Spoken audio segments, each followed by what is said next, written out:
Hello दोस्तों, स्वागत है मेरे चैनल पे।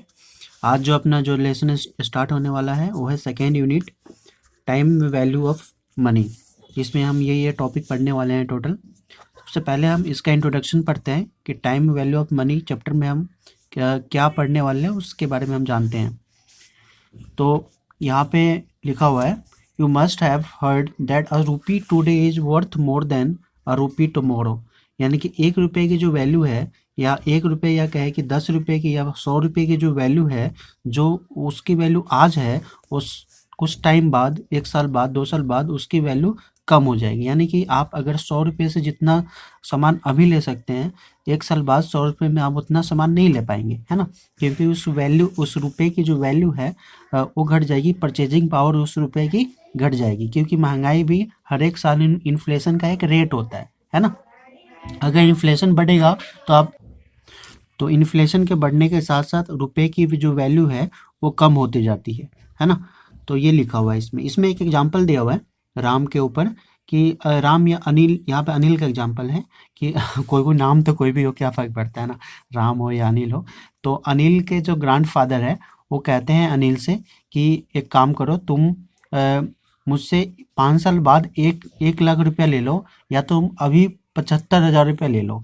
तो राम कहता है कि नहीं दादाजी, आप मुझे 5 साल बाद 1 लाख रुपए मत दीजिए, बल्कि अभी मुझे 75,000 रुपये दे दीजिए। क्यों? ऐसा क्यों कहता है? क्योंकि मालूम है राम को कि फ्यूचर क्या है, अनसर्टेन है, लेकिन प्रेजेंट क्या है, वो सर्टेन है कि नहीं। यहाँ पे लिखा हुआ है कि present is certain than future, है कि नहीं। तो फ्यूचर के बारे में मालूम नहीं है कि नहीं। अभी जो पैसा अगर 75,000 उसे मिल जाता है, तो उस 75,000 का कहीं पे इन्वेस्ट कर दे तो वो आगे जाकर और भी ज़्यादा बढ़ जाएगा, है कि नहीं। अगर वो 5 साल बाद अगर 1 लाख रुपये लेता है, तो 1 लाख की वैल्यू जो है उस समय 1 लाख नहीं रहेगी, बल्कि सपोज अगर अनिल अगर अभी 1 लाख रुपये लेता है, तो 5 साल बाद जो 1 लाख की जो वैल्यू है वो बहुत ही 75,000 के करीब रह जाएगी, है कि नहीं। तो क्यों नहीं अभी ही 75,000 रुपये ले लिया जाए, और बाद में जो है इसे ऐसी जगह भी इन्वेस्ट कर दिया जाए जिससे कि वो उस समय 1.5 लाख, है कि नहीं, 5 साल के अंदर 1.5 लाख या 1,25,000, 30,000, है कि नहीं, कहीं और इन्वेस्ट किया जाए। तो ये होता है। तो इसी को हम पढ़ेंगे। इसमें टोटल हम पढ़ेंगे कि फ्यूचर ऑफ जो जो टाइम के साथ साथ जो मनी के जो वैल्यू है उसमें क्या क्या चेंजेस आते हैं। सबसे पहले इस वाले को समझते हैं, future value of a single amount for a single period. इसमें मैं एग्जांपल पहले से लिख रखा हूँ, उसको मैं समझा देता हूँ आपको। तो इसमें है ये, जैसे कि सिंगल अमाउंट, यानी कि 50,000 मैंने मान लिया single amount for a single period, मतलब मान लीजिए एक सिंगल पीरियड यानी 1 साल का। तो 50,000 रुपये अगर 1 साल का अगर 10% के हिसाब से दिया जाए तो कितना हो जाएगा, 55,000। यानी कि इसकी जो फ्यूचर वैल्यू है 50,000 का 1 साल बाद की जो फ्यूचर वैल्यू है वो कितना है, 55,000, है कि नहीं। ये है फ्यूचर वैल्यू फॉर ये इस वाले टॉपिक के लिए, ठीक है। और दूसरा वाला देखते हैं, future value of a single amount for more than 1 period, ठीक है। मोर देन 1 पीरियड की बात कर रहे हैं, यानी कि मान लेते हैं हम 2 साल। तो इसमें एक एग्जांपल देखिए आप, मान लीजिए 50,000 हमने वैल्यू उतना ही लिया है, 50,000 ही लिया है। 10% यानी 1 साल फर्स्ट ईयर के लिए 10% यानी 5,000, दूसरे साल के लिए 10% यानी कि 5,000, और ये जो पहले साल का जो ब्याज था उस पर भी तो ब्याज लगेगा ना, यानी कंपाउंड इंटरेस्ट हम कैलकुलेट कर रहे हैं एक तरीके से। तो 5,000 का 10% 500, टोटल कितना हो गया, 10,500। 10,500 क्या है, इंटरेस्ट है। तो इस इंटरेस्ट को अगर हम प्रिंसिपल में ऐड करें तो कितना हो जाएगा, 60,500। यानी 50,000 का फ्यूचर वैल्यू क्या है, 60,500, ठीक है। 60,500 फ्यूचर वैल्यू है। तो ये है इंटरेस्ट फैक्टर। इसी का जो है ना निकालने का, एक तो आप फॉर्मूले के थ्रू भी यहाँ पर निकाल सकते हो। ये इसमें फॉर्मूला दिया हुआ है, future value equal to present value plus 1 bracket 1 plus interest plus number of year, ठीक है। मान लीजिए फ्यूचर वैल्यू कितना था हमारा, हम यहाँ एग्जांपल लेके चल रहे हैं, नहीं, प्रेजेंट वैल्यू कितना था, 50,000, है ना। तो इसका फ्यूचर वैल्यू निकालना है।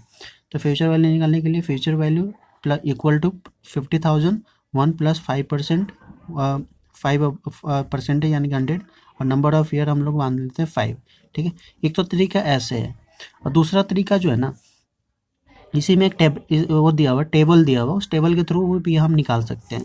हम यहाँ पे future value equal to present value into table जो दिया हुआ है, तो टेबल में जितनी भी वैल्यू होगी, टेबल में जो वैल्यू है ना एक्चुअली वो ये वाली वैल्यू है, इसकी वैल्यू दी हुई है, ठीक है। तो हम उसको समझते हैं कि उसको देखना कैसे है, उस टेबल का यूज कैसे करना है। ये है वो टेबल, इस टेबल का नाम जो है ना वो दो नाम है, इसका कंपाउंडिंग फैक्टर भी कहते हैं या फ्यूचर वैल्यू इंटरेस्ट फैक्टर, ठीक है, इसका दोनों नाम है। तो इसका यूज हम ऐसे करते हैं, मान लीजिए कि अगर परसेंटेज दी हुई है, यहाँ पे ये वाला जो पार्ट जो दिया हुआ है, ये पार्ट दिया हुआ है पीरियड, यानी कि ये उसके बारे में, टाइम के बारे में है कि कितने साल के लिए है ना, और ये वाला परसेंटेज है, परसेंटेज दिया हुआ है, मान लीजिए 5% के हिसाब से देखा जाए 5 सालों के लिए, 5% के हिसाब से 5 सालों के लिए, यानी कि 5% के हिसाब से 5 सालों के लिए इतना आया है ना। तो ये आया 1.2763। इसका यूज कैसे करना है, तो इसका यूज जो है ना इस तरीके से करना है। एक तो कैलकुलेशन ऐसे करना था कि मैंने आपको बता दिया था कि ऐसे कैलकुलेशन करोगे तो निकल जाएगा इसका फ्यूचर वैल्यू, है ना। दूसरा है कि ये कैलकुलेशन करने की ज़रूरत ही नहीं है, आप 50,000 जो प्रेजेंट वैल्यू है, जो प्रेजेंट वैल्यू है उसको इस वाले जो 1.2763 जो वैल्यू जो दिया हुआ था उससे आप जो गुना करोगे तो दोनों का क्या आएगा, दोनों का सेम आएगा, इसका भी उतना ही आएगा जितना कि इसका आएगा, ठीक है। तो उस टेबल का यूज ये है। उस टेबल का यूज मैं दोबारा आपको दूसरे उसमें दिखाता हूँ, इस वाले में दिखाता हूँ। 60,500 कैसे आएगा, 50,000 का 2 सालों के लिए कितने परसेंट के हिसाब से, 10% के हिसाब से। आप देख सकते हैं यहाँ पे ये 10% के हिसाब से कितने साल के लिए देखना था हमें, 2 सालों के लिए, है ना। तो 10% के हिसाब से अगर 2 सालों के लिए देखा जाए तो कितना है 1.2100। तो हमें जो है यहाँ पे ये वाला कैलकुलेशन किया हुआ है, देखिए 50,000 इंटू 1.2100 कितना आएगा 60,500, यानी कि 50,000 का 10% के हिसाब से, 50,000 का 10% के हिसाब से 2 साल का कितना आएगा फ्यूचर वैल्यू 60,500। कंपाउंड इंटरेस्ट भी निकालते हो तो कितना आएगा 60,500, है ना। तो ये एक्चुअली जो नहीं हर एक जितने फाइनेंशियल बुक जो है फाइनेंशियल मैनेजमेंट की हर एक बुक में है। इस टेबल का नाम आप याद रख सकते हैं। तो मैं आगे वाले लेसन में और भी इसके जो एन्युटी का जो है उसको मैं बताने वाला हूँ कि future value interest factor of annuity उसको कैसे देखते हैं और उसका यूज कैसे करते हैं, है ना। तो ये तो सिंपल था, अगले वाले चैप्टर में हम उसको सीखेंगे, वो इम्पोर्टेंट है ना। मिलते हैं।